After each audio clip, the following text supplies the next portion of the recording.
కేంద్ర ఎన్నికల సంఘానికి ఎక్స్ వేదికగా లోక్సభ ప్రతిపక్ష నేత రాహుల్ గాంధీ 5 ప్రశ్నలు సంధించారు. డిజిటల్ ఓటర్ల జాబితాను ఎందుకు దాచిపెడుతున్నారు? సీసీ ఫుటేజ్ని ఎందుకు దాచారు? ఎవరి ఆదేశాలతో తొలగిస్తున్నారని ప్రశ్నించారు. నకిలీ ఓట్ల నమోదును ఎందుకు అడ్డుకోలేకపోతున్నారని, విపక్షాలను ఈసీ ఎందుకు భయపెడుతోందని, బీజేపీ ఏజెంటుగా ఈసీ మారిపోయిందా అంటూ ప్రశ్నించారు. ఈ ప్రశ్నలకు సమాధానం చెప్పాలని డిమాండ్ చేశారు.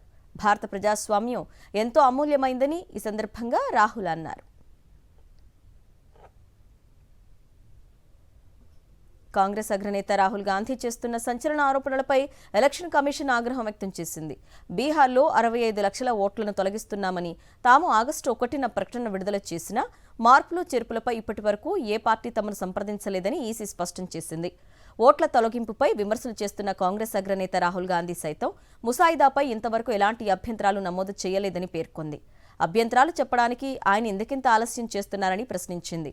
తాము విడుదల చేసిన ఓట్ల తొలగింపు ముసాయిదాపై తన అభ్యంతరాలను రాహుల్ గాంధీ ఇప్పుడు కాకుండా ఇప్పట్లాగే బీహార్ ఎన్నికలు పూర్తయ్యాక మాత్రమే ఇస్తారేమోనని ఈసీ వ్యంగ్యాస్త్రాలు విసిరింది.